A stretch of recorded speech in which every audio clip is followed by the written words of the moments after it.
ओम शांति। आज है 16 अक्टूबर 2023। आज बाप दादा के अनमोल मधुर महावाक्य सुनते हैं। मीठे बच्चे, ज्ञान का सुख 21 पीढ़ी चलता है, वह है स्वर्ग का सदा सुख। भक्ति में तीव्र सुख से अल्पकाल क्षण भंगुर सुख मिलता है। आज की मुरली से प्रश्न है, किस श्रीमत पर चलकर तुम बच्चे सद्गति को प्राप्त कर सकते हो? उत्तर है, बाप की तुम्हें श्रीमत है, इस पुरानी दुनिया को भूल मुझ एक को याद करो। इसी को ही बलिहारी जाना अथवा जीते जी मरना कहा जाता है। इसी श्रीमत से तुम श्रेष्ठ थे श्रेष्ठ बनते हो, तुम्हारी सद्गति हो जाती है। साकार मनुष्य की सद्गति नहीं कर सकते, बाप ही सबका सद्गति दाता है। आज की मुरली में गीत बजा है, ओम नमः शिवाय। ओम शांति। बच्चों ने गीत सुना, गाया जाता है ऊंचे ते ऊंचा भगवान। अब भगवान का नाम तो मनुष्य मात्र नहीं जानते, भक्त भगवान को नहीं जानते, जब तक कि भगवान आकर भक्तों को अपनी पहचान ना दे। यह तो समझाया गया है। ज्ञान और भक्ति, सतयुग त्रेता है ज्ञान की प्रारब्ध। अभी तुम ज्ञान सागर से ज्ञान पाकर पुरुषार्थ से अपनी सदा सुख की प्रारब्ध बना रहे हो। फिर द्वापर कलयुग में भक्ति होती है। ज्ञान की प्रारब्ध सतयुग त्रेता तक चलती है। ज्ञान का सुख तो 21 पीढ़ी चलता है, वह है स्वर्ग के सदा सुख। नर्क का है अल्पकाल क्षण भंगुर सुख। बच्चों को समझाया जाता है, सतयुग त्रेता ज्ञान मार्ग था, नई दुनिया नया भारत था, उसको स्वर्ग कहा जाता है। अभी तमो प्रधान भारत नर्क हो गया है। अनेक प्रकार के दुख हैं। स्वर्ग में दुख का नाम निशान नहीं रहता। गुरु करने की दरकार ही नहीं, भक्तों का उद्धार भगवान को ही करना है। अभी कलयुग का अंत है, विनाश सामने खड़ा है। बाप आकर ब्रह्मा द्वारा ज्ञान देकर स्वर्ग की स्थापना करते हैं और शंकर द्वारा विनाश, विष्णु द्वारा पालना कराते हैं। परमात्मा के कर्तव्य को कोई समझते नहीं। मनुष्य को पाप आत्मा पुण्य आत्मा कहा जाता है। पाप परमात्मा पुण्य परमात्मा नहीं कहा जाता। महात्मा को भी महान आत्मा कहेंगे, महान परमात्मा नहीं कहेंगे। आत्मा पवित्र बनती है। बाप ने समझाया है, पहले पहले मुख्य है देवी देवता धर्म। उस समय सूर्यवंशी ही राज्य करते थे, चंद्रवंशी नहीं थे। एक धर्म था। भारत में सोने चांदी के महल थे, हीरे जवाहरों के छतें दीवारें सब सजी हुई थी। भारत हीरे जैसा था। वही भारत अब कौड़ी मिसल बना है। बाप कहते हैं, मैं कल्प के अंत में सतयुग आदि के संगम पर आता हूँ। भारत को माताओं द्वारा फिर से स्वर्ग बनाता हूँ। यह है शिव शक्ति पांडव सेना। पांडवों की प्रीत एक बाप से है, उन्हों को बाप पढ़ाते हैं। शास्त्र आदि हैं सब भक्ति मार्ग की सामग्री। वह है भक्ति कल्ट। अभी बाप आकर सबको भक्ति का फल ज्ञान देते हैं, जिससे तुम सद्गति में जाते हो। सद्गति दाता सबका बाप एक ही है। बाप को ही ज्ञान सागर कहा जाता है। बाकी मनुष्य को मुक्ति जीवन मुक्ति दे नहीं सकते। यह ज्ञान कोई शास्त्रों में नहीं है। ज्ञान सागर एक बाप को ही कहा जाता है। उनसे तुम वर्षा लेते हो, फिर सर्वगुण संपन्न 16 कला संपूर्ण बन जाएंगे। यह देवताओं की महिमा है। लक्ष्मी नारायण हैं 16 कला संपूर्ण, राम सीता हैं 14 कला। यह पढ़ाई है, यह कोई कॉमन सत्संग नहीं है। सत है ही एक, वही आकर सत समझाते हैं। यह है ही पतित दुनिया। पावन दुनिया में पतित होते ही नहीं, पतित दुनिया में पावन होते नहीं। पावन बनाने वाला एक ही बाप है। आत्मा कहती है, शिवाय नमः। आत्मा ने अपने बाप को कहा नमस्ते। अगर कोई कहते शिव मेरे में है, तो फिर नमस्कार किसको करते हैं? यह अज्ञान फैला हुआ है। अब तुम बच्चों को बाप त्रिकालदर्शी बनाते हैं। तुम जानते हो सब आत्माएं जहाँ रहती हैं वह है निर्वाण धाम, स्वीट होम। मुक्ति को तो सभी याद करते हैं जहाँ हम बाप के साथ रहते हैं। अभी तुम बाप को याद करते हो, सुख धाम में जाएंगे तो बाप को याद नहीं करेंगे। अभी यह है ही दुख धाम, सभी दुर्गति में है। नई दुनिया में भारत नया था, सुख धाम था, सूर्यवंशी चंद्रवंशी राज्य था। मनुष्यों को तो यह पता नहीं है कि लक्ष्मी नारायण और राधे कृष्ण का क्या कनेक्शन है।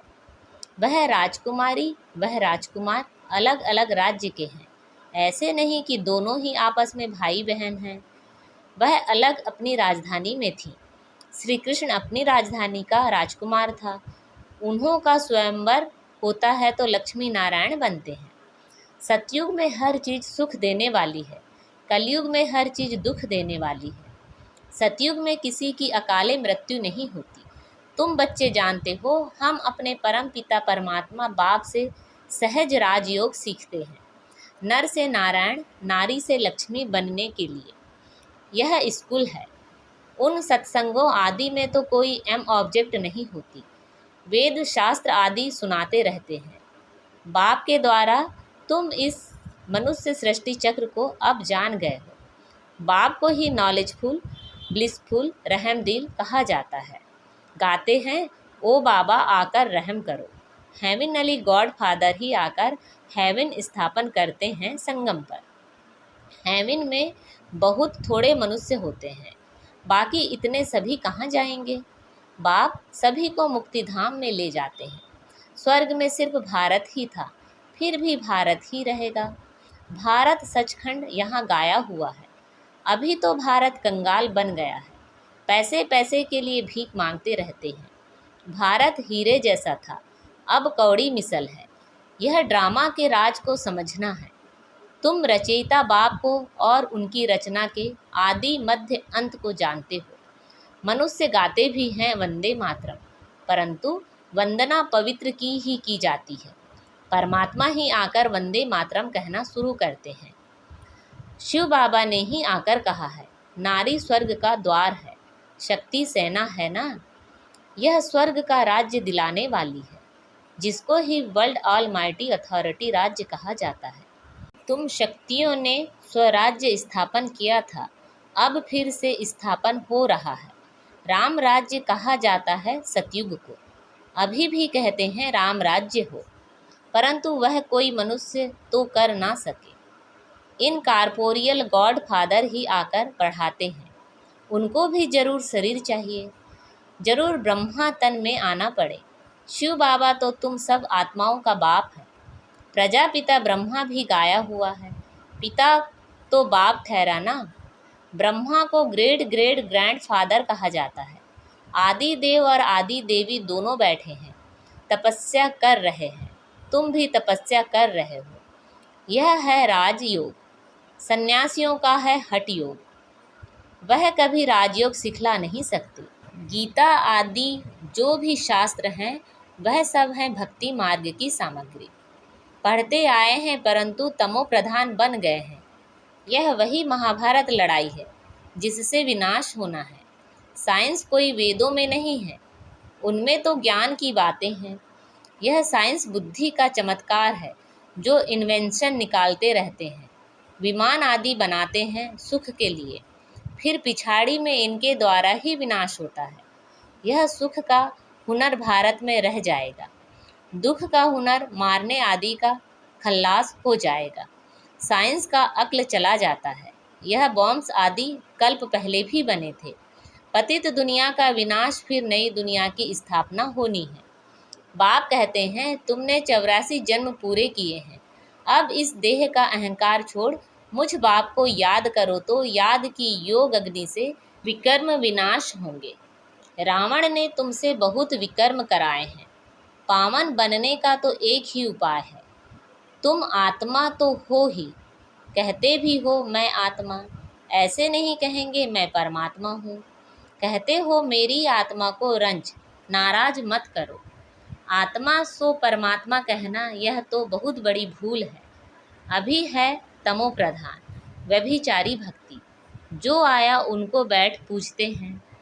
अव्यभिचारी एक की याद को कहा जाता है। अब व्यभिचारी भक्ति का भी अंत होना है। बाप आकर बेहद का वर्षा देते हैं। सभी को सुख देने वाला एक बाप है, दूसरा ना कोई। बाप कहते हैं, मुझ एक के साथ बुद्धि योग जोड़ने से ही अंतमति सो गति हो जाएगी। मैं हूँ ही स्वर्ग का रचयिता। यह कांटों की दुनिया है, एक दो में लड़ते झगड़ते रहते हैं। अभी यह पुरानी दुनिया बदल रही है। ज्ञान अमृत का कलश माताओं पर रखते हैं, यह है नॉलेज। परंतु विष की भेंट में अमृत कहाँ गया है? कहा भी जाता है, अमृत छोड़ विष काहे को खाएं। श्रीमत से ही तुम श्रेष्ठ बनेंगे। परम पिता परमात्मा आकर श्रीमत देते हैं। श्री कृष्ण भी श्रीमत से ऐसा बना है। यह समझने की बातें हैं। इस सारी पुरानी दुनिया को भूल एक बाप को याद करना है। बलिहार भी अभी जाना होता है। इनको ही जीते जी मरना कहा जाता है। भक्ति मार्ग की बातें अलग हैं। वह है भक्ति कल्ट। भक्ति के तो ढेर गुरु हैं, परंतु सदगति दाता एक ही निराकार परम पिता परमात्मा है। साकार मनुष्य मनुष्य की सदगति कर नहीं सकते, सदा के लिए सुख दे नहीं सकते। सदा सुख देने वाला बाप है। यह पाठशाला है। एम ऑब्जेक्ट भी बाप बतलाते हैं। कहते हैं, तुमको स्वर्ग के सुख का वर्षा मिलेगा, बाकी सब मुक्ति धाम में चले जाएंगे। शांति धाम, सुख धाम और यह है दुख धाम। यह चक्र फिरता रहता है। इसको स्वदर्शन चक्र कहा जाता है। इस ड्रामा के चक्र से कोई छूट नहीं सकता है। बना बनाया अविनाशी पाठ है हर एक का। बाप तुमको पढ़ाकर मनुष्य से देवता बना रहे हैं। फिर जितना जो पढ़ेंगे तो कोई राजा बनेंगे, कोई प्रजा बनेंगे। सूर्यवंशी डिनायस्टी है ना। सतयुग में सूर्यवंशी थे तो और कोई नहीं थे। भारत खंड ही उच्च ते उच्च सचखंड था। अब झूठ खंड बना है। इसको रौरव नर्क कहा जाता है।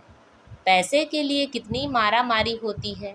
वहाँ तो कोई अप्राप्त वस्तु नहीं रहती जिसकी प्राप्ति के लिए कोई पाप करना पड़े। बाप ही इस भ्रष्टाचारी दुनिया को श्रेष्ठाचारी बना रहे हैं इन माताओं द्वारा। इन्हों को बाप वंदे मातरम कहते हैं। सन्यासी नहीं कहते वंदे मातरम। उनका है हद का सन्यास, यह है बेहद का सन्यास। सारी दुनिया का बुद्धि से सन्यास करना है। शांति धाम सुख धाम को याद करना है, दुख धाम को भूल जाना है। बाप का यह फरमान है। बाप आत्माओं को समझाते हैं, तुम इन कानों से सुनते हो। शिव बाबा इन ऑर्गन्स द्वारा तुमको समझाते हैं। वह है ज्ञान सागर। यह कोई साधु संत महात्मा नहीं है।